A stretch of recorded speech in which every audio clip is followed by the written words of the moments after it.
Every year, over 3.3 lakh aspiring managers in India take the CAT exam, yet only 5,000 secure spots in the country's premier MBA programs. That is under 2%. So what about the vast majority who do not make the cut? Should they consider heading overseas? Do international options offer superior prospects? Is pursuing studies abroad truly advantageous compared to studying in India? Well, that is the focus of our today's discussion. I'll be pitting top tier Indian MBAs from institutions like IIM Ahmedabad, Bangalore, Calcutta, and ISB against global MBA or master's degree to determine the best fit for you. We'll dive into expenses, ROI, employment prospects, advancement potential, educational standards, covering all the essentials. If you're new here, I'm Prashant and I'm going to guide you in navigating study abroad choices wisely. So hit that subscribe button for more insights. It's going to be beneficial for both of us. So personally, I'm going to opt the international route, correct? Because I am looking at the idea of studying into a management school such as an ESEC business school, or perhaps at Cornell for an MBA segment, or perhaps a Stanford. You know, if I look at it, I'm going to assume, first of all, that you are aiming for elite schools and you're prioritizing career optimization, right? Secondly, I'm assuming you likely have minimal professional background. If you've accumulated substantial experience, perhaps 6 to 8 years, the path is abroad. It's a clear path. However, Indian programs cannot rival the caliber of global offerings in that scenario.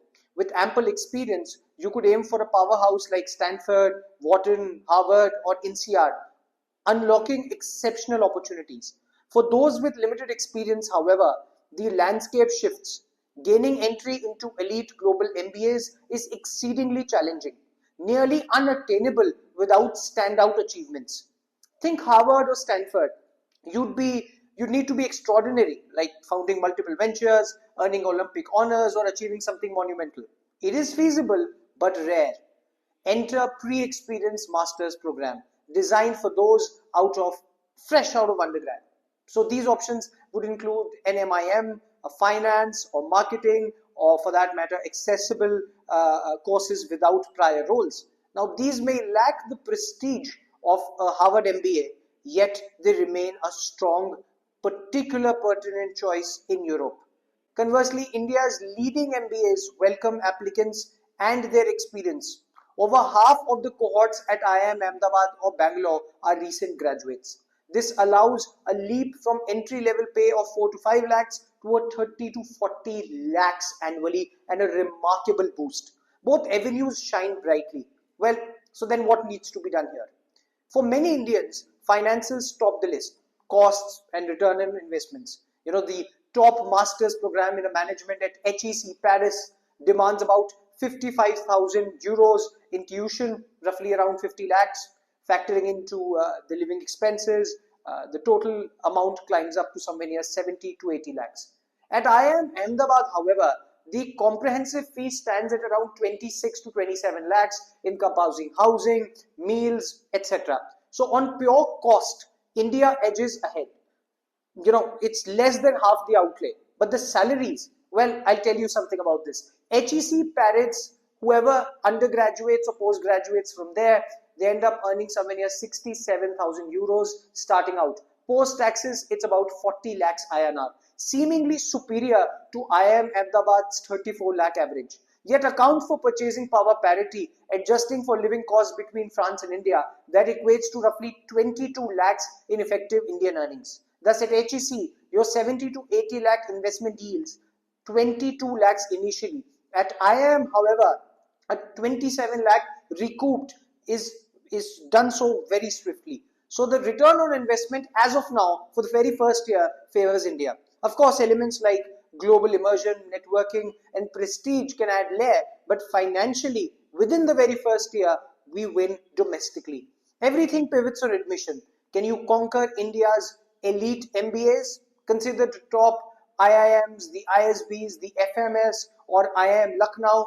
The crunch here is that in 2024, 3.9 lakh registered for CAT, with under 5,500 seats across prime IIMs, which is below 2%. So is abroad simpler? Well, it is profile dependent.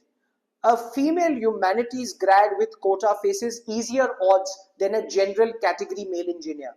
India's process weighs CAT heavily, over 50% of assessment. However, in abroad, GMAT is a mere piece of the pie because your holistic profiles matters a lot. A modest GMAT can offset by strengths elsewhere. Acceptance rates for these, of course, include Harvard and Stanford. They hover at around 6 to 7%, while it is 21% at Wharton versus in IIM Ahmedabad 0.15%.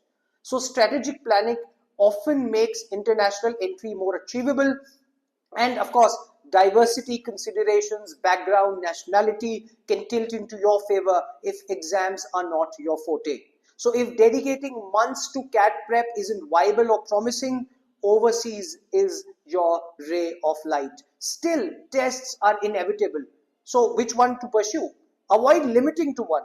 Many fixate on India or abroad, discarding the alternatives. This is a number one mistake. CAT's annual November slot means mishap could delay a year. So, well, prep for both CAT and GMAT, and post CAT invest about 1 to 2 months in GMAT.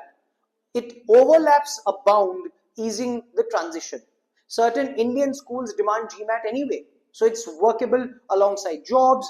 So how, what I would suggest to you is that you need to customize your GMAT plans by timeline, ideal for tight schedules. So you can tackle both these exams beyond finances and entry, and you can weigh more. Globally, the exposure count immensely. Observe Indian CEOs like Sundar Pichai, Satya Nadella, Indra Nooyi, all earned degrees abroad. Nooyi even followed her IIM MBA with an international master's. Such exposure often catapults careers. Notably, IIMs now feature exchanges, spend a semester or year overseas. Full abroad degrees yield deeper ties, but India offers a taste. Elite foreign brands outshine Indian counterparts globally, a boon for international work. For India-based roles, it is negligible, a trade-off for that matter. Immigration hurdles abroad breed stress.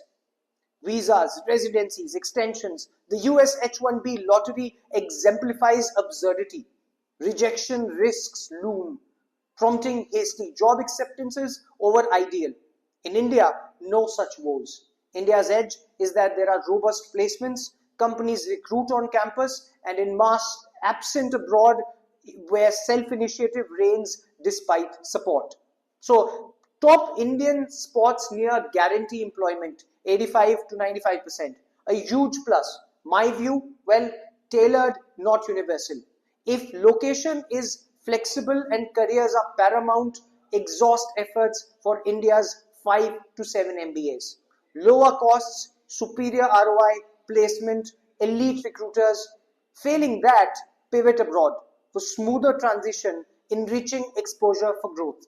Personally, abroad's allure drew me, but I would strictly stay professional here. IIMs might have been and should be the call if cost is a major factor. So I'll tell you what, embrace all the paths. India, overseas, masters, each has its merit and demerit. So you have to stay versatile, open up all your options, pursue both the tests and decide confidently. Success can thrive anywhere, but there is one imperative: subscribe, because I'm going to steer your abroad decision. It's going to be a mutual gain.